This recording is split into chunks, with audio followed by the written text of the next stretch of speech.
lot of storm surge with Helene. Very well may get even more with this storm. So don't mess with the storm surge and do what you need to do to keep yourself and your family safe.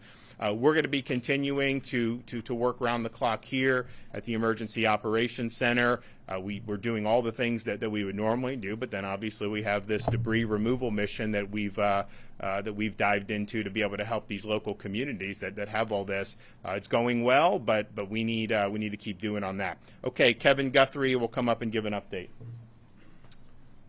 Thank you, Governor. Thank you for once again supporting the division, the State Emergency Response Team, as we respond to Hurricane Milton. The State Emergency Response Team continues to work on more than 600 mission requests received from our counties.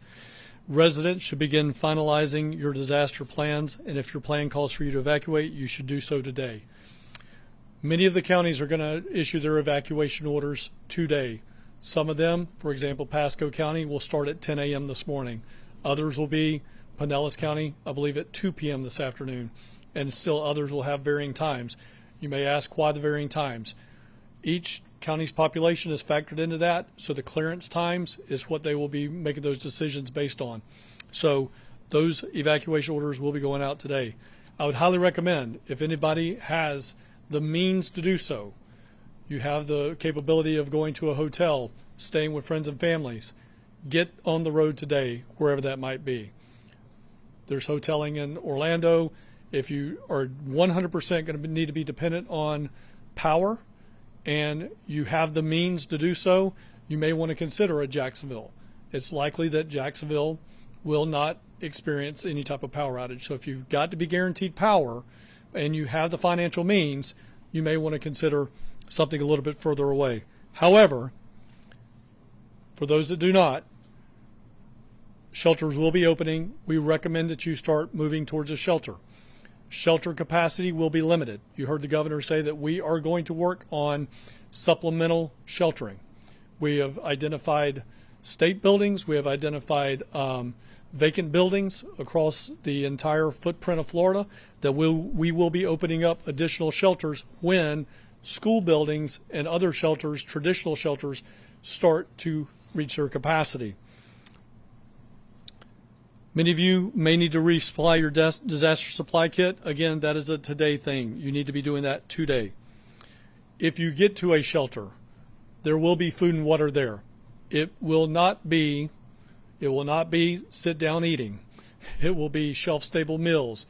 It would be more of the type of material or food that you're used to seeing at a point of distribution, but we will have food and water. If you have access for functional needs and have not registered with the Florida Special Needs Registry, you need to do that this morning. They've already started, cities and counties have already started call downs of their special needs registry to ensure that those individuals have a ride to the closest special needs shelter. If you depend on medication or electricity to use your medical devices, your area is called to evacuate, you need to do so.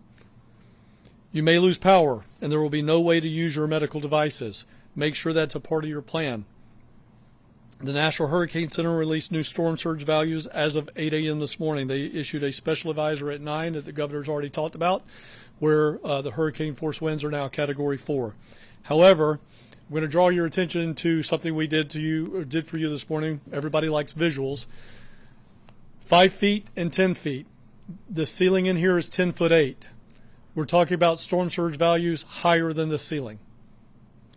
Please, if you're in the Tampa Bay area, you need to evacuate. If they have called for your evacuation order, I beg you, I implore you to evacuate. Drowning deaths due to storm surge are 100% preventable if you leave. We had situations where people died of drowning in Hurricane Ian. Had they just gone across the bridge from Estero Bay, Sanibel Island, and so on, just across the bridge to the first available shelter that had capacity, they'd still be alive today. Please remember that counties will call for these evacuation orders, and we will likely be seeing those today, as I've already mentioned. If you need to evacuate, we want you to evacuate out, not up. After I made the comment last night, my brother-in-law called me and said, in fact, for Hurricane Helene, we have 380 elevators that are not working in the greater Tampa Bay area. Elevators are going to go down. You're not going to be able to get down the elevators. If you are dependent on elevator usage versus stairs, you need to make that a part of your evacuation plan. If you cannot get down those stairs, you need to evacuate. Evacuate out, not up. You can visit floridadisaster.org/no to determine if you live in an evacuation zone. Your gas tank and electric vehicle only need to be halfway full. Get the gas, get as much as you need to get to where you're going. If you're in an evacuation zone, you need evacuation assistance, please call this number, 1-800-729-3413. That's 1-800-729-3413. That's for all residents. We have people there to answer your questions, and we can help you get out of your evacuation zone if you need additional assistance. The state has activated the State Assistance Information Line, also known as the SAIL line. If you need information, again, information only on resources. They cannot get you people, but if you need to ask a question, that is what the SAIL line is for. 1-800-342-3557.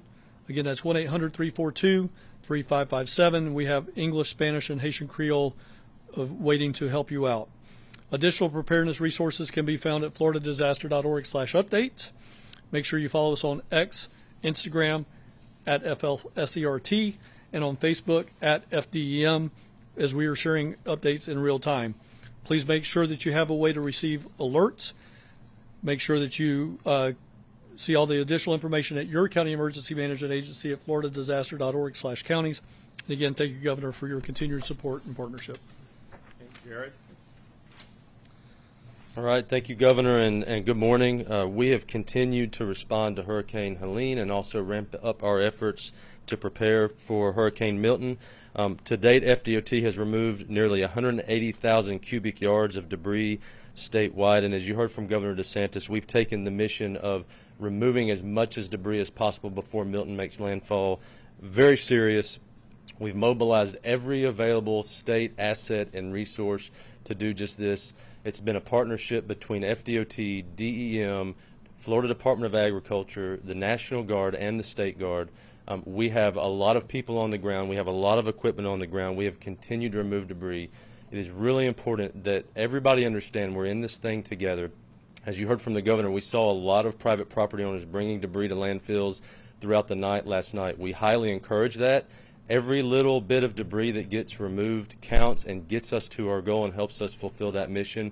We are calling on all of our local governments, local municipalities, and debris vendors and contractors. If you have available resources and available assets, please deploy those. Join us. Join state employees and our asset deployment of all of our equipment to remove debris in Pinellas, Manatee specifically, where they were hit hard by Helene. This is a very important mission. We're all in this together. We need everybody to mobilize their resources and assets. As you've heard from the Governor, throughout the day yesterday, we moved a lot of debris. We're going to continue working until it's no longer safe to do so, and our goal, again, is to remove as much debris as we can possibly remove before Hurricane Milton makes landfall.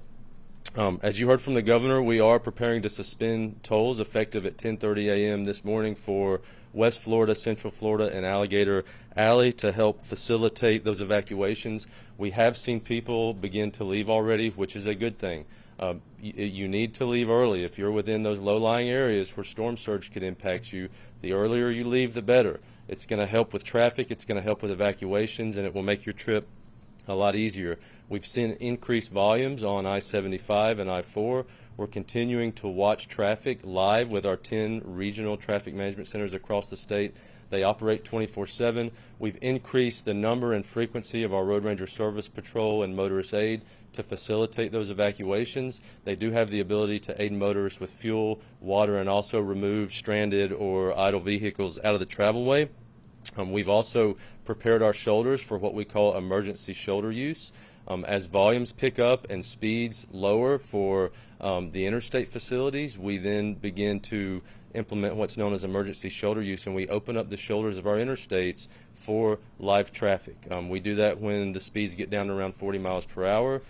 We have a partnership with Florida Highway Patrol, and they go out there, the troopers go out there live real time and assist people in getting on the shoulder to help relieve congestion. We've used this in multiple storms.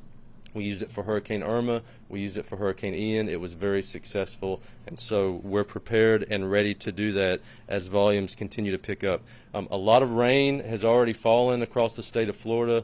The ground is saturated. More rain is anticipated to fall before Hurricane Milton makes landfall. So in terms of transportation, we are anticipating a vegetative debris event. We're ramping up our resources for cut and toss and clearing roads. We're preparing all of our drainage structures and drainage systems, cleaning those out. We encourage all of our local governments, our counties, local municipalities to do the same thing so that we can get roads back open as quickly as possible. We're watching very closely our bridges and low-lying roads in coastal areas, and also our bridges and low-lying roads around rivers, creeks, and streams inland with the amount of rainfall that's coming in. And we're going to be prepared to deploy damage assessment teams and effect emergency temporary repairs immediately after the storm passes through based on what we see and find. We're staging generators for traffic signal power. We're staging pumps for potential flooding, and we're going to be ready to roll and ready to respond as soon as Hurricane Milton passes through. We're committing every possible and available resource to respond to this storm. We've had over 2,000 FDOT employees actively responding to Hurricane Helene. They're going to continue working through Hurricane Milton. We are committed to getting the job done, and we're going to make sure it happens. If you need information on traffic, fl511.com is the place to get traffic information. It is updated live, real time by our traffic management centers. A lot of times during emergency preparedness and response, the third-party navigation apps sometimes don't have all of the accurate information. fl511.com is the place to get traffic information. Thank you, Governor.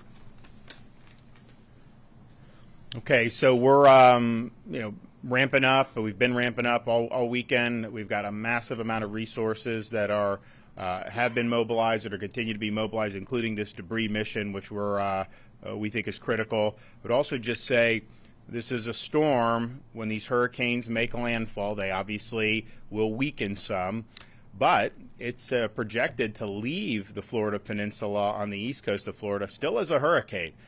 So it isn't like this is going to be something where it hits as a hurricane and ends up more of just a tropical system by the time it leaves the state. It's going to remain a hurricane at some level all the way through exiting on the east coast of Florida. And again, we don't have a guaranteed track in terms of where this thing's going to make landfall.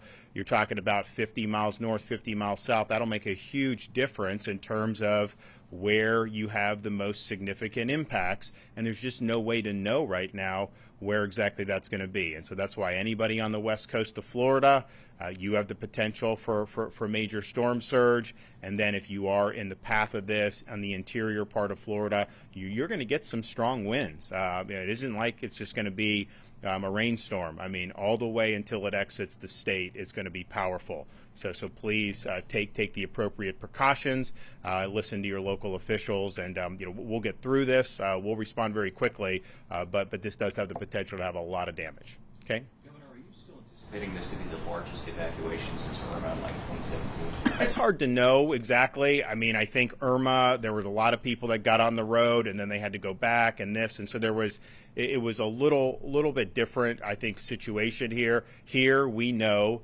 that if you are in an area on the Florida Peninsula on the west coast of the state that is vulnerable to storm surge, you're likely going to be under some type of an evacuation order. Certainly anywhere in that center part of the state, west central Florida, as you get down to Bradenton, Sarasota, Charlotte, Pasco, all those areas are going to have evacuation orders for sure. So it is going to be a significant number of people. We'll see exactly how that shakes out, but it's a major issue because of we have a storm that could hit in different spots. I mean, that's just the reality that we're dealing with. I mean, if we knew exactly where it was going to hit, you probably would evacuate fewer people, but we don't know that. And as we saw with Hurricane Ian, there was a thought a couple days before it was going to hit one place. It ended up hitting much further south. So in this storm, even though a lot of the models track it somewhere in that Sarasota, Bradenton, Tampa Bay area right now, and maybe that's what ends up happening, it potentially could hit further north. It potentially could hit further south. So just know knowing that and knowing the range of storm surge that you're dealing with, you're going to see a lot of evacuation orders. No deaths were reported in Taylor County with Helene. The sheriff says it was because everyone evacuated, those communities were level. Talk about the importance of people listening to those evacuation orders with this one.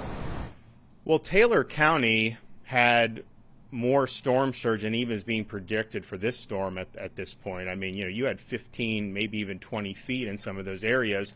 So you had homes that withstood Hurricane Idalia, which was hit as a Category 3. It was a 4 in the water, and then it hit as a 3, and survived it fine. And then on Helene, they were totally wiped off the map. And that's all because of the storm surge. It is the winds were more with Helene than with Idalia, but not so much more that a house could go fine and then get obliterated. It was the storm surge. And when you get away from the storm surge, then you're going to be able to most likely ride out the storm and be safe. You hide from the wind and you run from the water. You can find structures in Florida that can withstand, even if you're in the path of the storm, that can withstand the wind. There's a lot of things in Florida that are built to be able to withstand major hurricane force winds. But you just can't contend with storm surge that is 10, 15 feet of storm surge. I mean, Kevin showed, this is a little bit over 10 feet, this room. So that's a significant thing, and you're just not going to be able to beat Mother Nature. So I think the reason why they had no fatalities is because the people that were in those areas that got whacked by the storm surge did get out. Now, we always have, and in Helene, we had storm fatalities attributed to the storm from, a tree can fall somewhere, you can have a traffic accident, you can have all that. That's just more likely to happen in more populated areas, and it's very unfortunate. And so some of those things can kind of just be freak occurrences with that. But the one thing that people can control is if you are in an area that is vulnerable to this surge, if you get out of there, the chance of you being able to ride this out and returning home safely is very, very high. If you stay in there and you got 10 feet, you're really, really taking a risk with your life and your safety.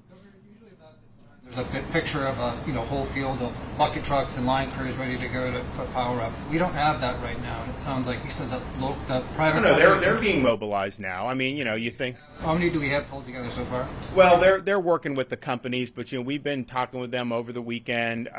They understand, and so if you look at the path of the storm, Tampa Bay, you got Tico, you got a lot of Duke, and then to the extent it goes south of Tampa Bay across, you pretty much have FPL. And so, these are major engines. We do have some municipals, we do have some co-ops as well, but they did a lot with this. So that is happening. They are actively working to bring as many people in as possible. You're looking at probably not going to be able to do any restoration until Thursday morning would likely be as early as you're going to be able to do it, depending on, and it may even be later if the storm continues to move slower than anticipated. But they are all actively bringing people in, and I think you're going to continue to see more and more people brought into the state over the next few days. Looking to bring line workers in from the western United States because there's so much committed to the Carolinas after Helene. Is there a problem with just finding enough line workers now to come in and do that work? Well, they are bringing people from further away from Florida than traditionally, because we still have hundreds of thousands of people without power in other parts of the country, other parts of the Southeast. So you do have a lot of people that are working in those areas. That's just the reality. I mean, they're not going to likely take someone off a job that's there and bring them back until that job is finished. But I do know, and I spoke with FPL personally, they're committed to bringing people in from where they need to be able to get the job done. But obviously, it's more challenging to do that when you just had a hurricane that knocked out power for. I mean, you still have hundreds of thousands of folks in, I think, the Carolinas and Georgia, but certainly North Carolina, that don't have power. Florida, we had a very rapid restoration, but that was not, I think, replicated in those states, and so you got a lot of people there. But if you got to bring them in from Texas, New Mexico, Arizona, all those places, they're going to do it. Obviously, we support the mutual aid from the emergency management perspective, and we'll continue to provide support for mutual aid. Pretty much all of our outfits at this point welcome the mutual aid. That wasn't true a few years ago. Now I think it is, and I think that there's a better posture overall for that. But you had a lot of power outages throughout the southeastern United States.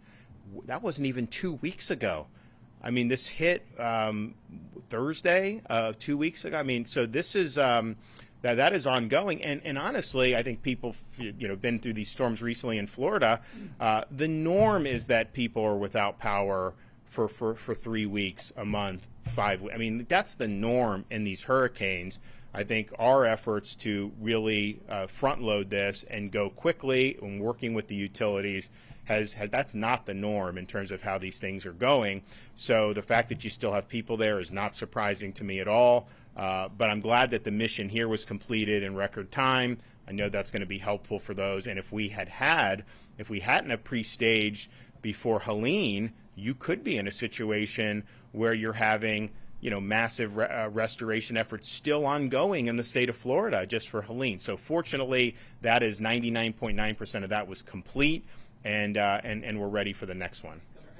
Flex you're anticipating on elections, given that today's the last day to register to vote or anything like that, Chiefs? Not in terms of voter registration. I mean, people can register today, and then that's that. There's nothing inhibiting you registering today. The storm has not hit yet. Now, after the storm, we will see what damage is there, and if I have to do a similar executive order that I did in Ian and that I did for Helene, we're happy to do it, but we're not going to change any registration deadline. You can register today, and there's no reason to open that up. One of the things that happened in Hurricane Irma was Governor Scott at the time closed all public schools to have them open as shelters. Now, I don't know if you need to do all of them, but you anticipate closing schools in areas that may not be effective just to have them open as shelters? So what we are going to, and Kevin can talk a little bit more about that, we already have places that are outside the path of the storm that have volunteered to provide sheltering. Some of that may be schools, some of that may be other things. And so you could see in the Panhandle, for example, you could see options for people that'll do. I think, and Kevin, do you want to address it? I mean, I think, Kevin, so you're going to see schools closure in the path of the storm for sure. And that's going to happen all through Central Florida and potentially Southern Florida, depending on the exact path. So all of those shelter operations will be going on the county level. And the thing about if you're in the Tampa Bay, Bradenton, Sarasota, wherever this thing is likely going to make landfall, you will have options within your county. You are not going to need to go. You can hunker down, but the further inland you go, there'd probably be less demand for sheltering from the residents of places like Orange or Seminole, just simply because if they're not in a flood zone or they're not a danger for rising waters, likely they live in homes that are going to be able to ride this out. Like, and if you're a mobile home park or something, that may be different. So I would anticipate there being more of a demand for sheltering on the coast. And then with Kevin's mission of, if there's an abandoned J.C. Penney, they're going to go in, they're going to give that an option, and that'll be local so that people don't have to drive very hard. So this is a contingency that they've had planned for a long time. So they've been working this for many days as soon as we saw that there was likely going to be a storm. So there'll be a lot of different options, but if there does need to be sheltering in other areas outside, I know there's already been counties that have raised their hand and say they want to do that. I don't need to add anything to Okay. answer. Yep. There's miles and miles of debris along the side of the road in Pinellas County. How would you describe the potential danger if you're not able to get a lot of that out of the way before the storm? So the debris in Pinellas, well, I can tell you the danger is less than it would have been had we not mobilized all these state assets. We saw this as something, and in fact, Kevin and I have been saying we want to be helpful with debris in ways that we can be. Obviously, this is a local responsibility to pick up the stuff on the roads.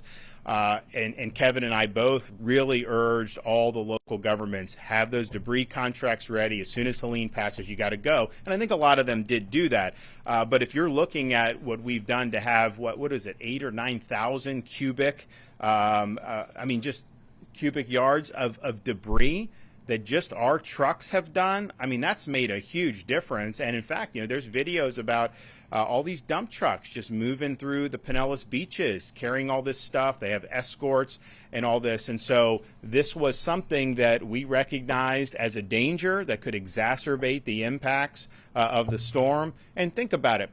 If this storm bends, say, 60 miles south of the Tampa Bay area, that will do less damage than if it goes directly or a little north, just based on these storms would do. But it still can do damage. But just think about if there's additional damage from flying debris, you could end up having way worse damage than you otherwise would have because of that. So that's why we did it. That's why when we did the executive order, we said 24/7 debris pickup and being able to have these landfills be open. We did the executive order on Saturday, and what happened over the night? It was closed. So what did we do? We cut the locks and we let people bring the debris. Overnight yesterday, what did we have? We had hundreds of cars, not just state vehicles, not just private contractors. We had private citizens loading up their F-250s with debris to bring it. That's helping. That's a public service for them to do that. And the gate was closed and there was no one manning it. So we opened it and got it going. So the debris is something that 24/7 we need all hands on deck. We've made a huge dent in the debris, but there's a lot of it, and particularly Pinellas, Manatee, Barrier Islands, it is a hazard. And so that's why we need to go all day, all through the night, tomorrow as long as possible. I think you're probably going to be able to go all day on Tuesday, given that the storm's likely not going to get here in full till Wednesday evening, and maybe it'll continue to slow. Who knows? But as long as it's safe to do so, we need to be doing that. And this is a hazard. So I appreciate we have had, like the city of St. Petersburg, they had their contractors out there doing stuff. So a lot of private citizens have been working really hard on it. But no bureaucracy, no more red tape, no more excuses about this debris. We've got to get it off, and we got to work to do it.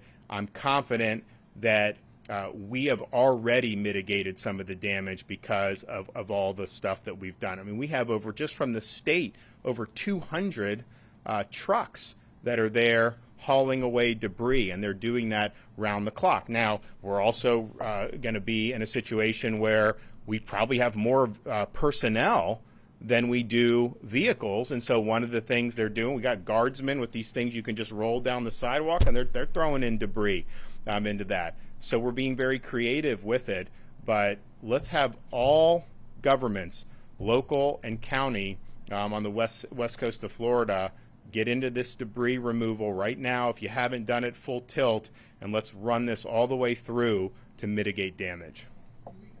The debris removal, if the state, Director Guthrie's mentioned the state was monitoring this for about 2 weeks, the possibility of Milton, why deploy those forces to North Carolina, to Tennessee, instead of starting that debris removal earlier? Because when we have storms, people help the state of Florida.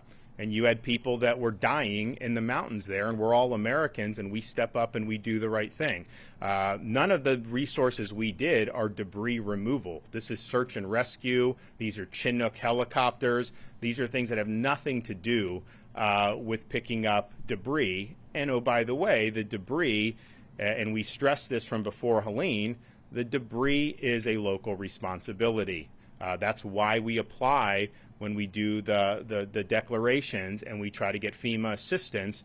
A big part of that FEMA assistance is reimbursing for the debris removal for the local governments. That was true with Michael. That was true with Hurricane Ian. So there's not a relation between removing debris and conducting search and rescue, but we've had a lot of support over the years from other states, I'm sure there's states that are probably sending some help our way now in anticipation of Milton, and I haven't gotten a brief on that, but I'm almost positive that that's happening, and that's just what we do. When we've sent people to California, we've sent people to the heartland, we've sent people around the country just since I've been governor. You had a humanitarian disaster there. Fortunately, our search and rescues were very efficient. We had no demand for it, and our guys saved lives there. We have helped Floridians who were still there, but we helped a lot of North Carolinians who needed help and in some respects had been abandoned. So that was a successful mission. That was something that really made a difference, and I can tell you that all those assets are ready to go should we need that in the state of Florida, and hopefully we don't need a lot of rescues, but they will be ready to go if they need it. Follow up to that, do you worry that our resources being out there will kind of hinder There's no resources up there. There's no resources up there at all. None. So you can't do a search and rescue before the storm hits, right? So all those search and rescue folks, all the stuff, it's all back in the state of Florida. There has no impact on being able to respond to this in any way, shape, or form. I get, some people see how it, quite frankly, did not make the federal government look well to have Florida out there rescuing people before they had boots on the ground. And so I know it's kind of like a political thing for some. They want to try to act like we shouldn't have been helping. No, we did the right thing. We saved lives. We're happy to have done that, and we helped a really serious disaster. However, there's nobody there that people have been redeployed, and in reality, they would have been deactivated after Helene when the recovery efforts, search and rescue efforts were done anyways. So in some respects, it's easier just bring them back like we did than to have to remobilize, because there is a period of time if you remobilize somebody who's not on active orders, it just takes a little longer. So everybody's there, everybody's loaded, everybody's ready to go. And so any insinuation that somehow rescuing people and saving lives in North Carolina last week has any impact on what we're doing here now is 100% false. Do you feel that the state has enough debris removal contractors on hand to clean up, I guess, now both Helene and also Milton? Well, again, the debris removal is bottom up. Okay, these are city contracts. These are county contracts. The state, we will be helpful where we can be, but it is not the state's primary responsibility on debris removal. That's why what we're doing with this unprecedented effort to marshal all of our state resources, that's to supplement what is being done locally. It is not to displace it. And we are not going to be in a situation where the state of Florida is going to take over debris removal for the entire Florida peninsula. That is not going to work. That is not the way it's ever been done. So we've been able to flex and supplement. I mean, you're talking about assets and across a wide variety of agencies that this is not their primary mission, and yet they've been brought to bear to be able to get the debris off the streets. But it is not going to be the state, when this is over, that you're relieved of your responsibility from a local government perspective to do debris. So we obviously have this mission now to clear from coastal part of Tampa Bay and the Barrier Islands. There will likely be a lot of debris from this storm. I mean, let's hope it's as mild as possible, but this is a big one, and we're going to assume there's going to be a lot of debris. All those local governments, city, county, need to have debris contracts in place and need to activate those as soon as the storm passes and get the debris up. And that's not just true for the Barrier Islands. It's not just true for areas that may receive the landfall. You're going to have impacts that are going to be far more inland than certainly than Helene. I mean, Helene had relatively modest impacts inland because the storm was so far in the Gulf of Mexico, that on the Florida Peninsula I'm talking about, that the winds just didn't extend far enough. You're going to have hurricane winds, potentially Category 3, but certainly 1 or 2 all the way through the Florida Peninsula. And so there's going to be debris. You're going to have a lot. I mean, Jared and his team, they're going to help clear the roads. They're going to do all that. but just in terms of private communities, in terms of county streets and all this in city streets, you're going to have debris. So they have got to do that. And I think our effort to supplement is something that we're happy to do. We think it's making a difference. It is requiring a lot of resources to be brought to bear, but I think it will likely mitigate some of the damage that was going to be done. But no more bureaucracy. We should not have to pry open any more landfills. Let's have this open 24/7 until it's no longer safe to do so. Get as much debris off those streets as possible so that we can mitigate damage from this upcoming storm. Governor, have you had any sense, and maybe of just hurricane fatigue from either residents or workers, anybody that here we go again? Well, in terms of the state EOC and our agencies, we don't have time to be fatigued. I mean, it's not easy. We had folks here thinking it may hit Tallahassee. They were overnight on the initial storm for Helene, and there were crazy hours being worked. We've had a lot of very swift response. People have been engaged on the Guard, National Guard, State Guard, all these other things. So our view is that this is just what we have to deal with. I mean, we know that in the state of Florida, particularly once you get into September and the beginning of October, you just have a higher frequency of having major hurricanes. That's historically been the truth, and we're very mindful of that. We saw the one thing brewing and a couple weeks ago, and then it was well, it may not be anything, and then they said maybe rainstorms. So we were monitoring that the whole time. We knew that this could be something, but there was reports that it was likely going to be something that would not rival Helene, and then things change, and so you just have to react to that. And as soon as we saw that it was going to be more than just rain and a modest tropical system, we did the state of emergency. We got everyone going. Now, residents, I think it's frustrating. I think you go through and you get 3 feet, 4 feet of water in your home. You got to muck and gut. You got to do all this stuff, and I've seen really good efforts from the residents. Going through Anna Maria, going through Madeira, some of these places, compared to what they were 4 or 5 days before I was there to now, they have made a lot of progress. People have worked really hard, got a long way to go, but then to potentially have something hit again and cause even more damage, it hurts morale. It's not easy to do. But we've had Hurricane Helene hit in a place that had a major the year before, and had a minor hurricane a month before, and those folks up there in the Big Bend, they got hit multiple times. It's not easy.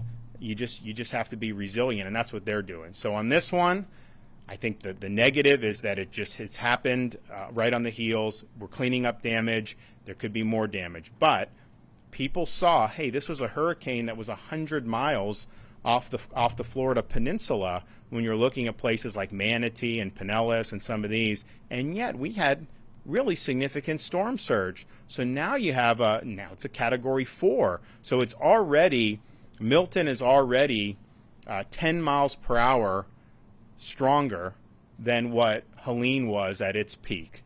Now again, the meteorologists, they think it's going to weaken before it makes landfall, but you don't know that, and I think it's definitely going to strengthen more from the 150 over the next 24 hours, so we'll have to see.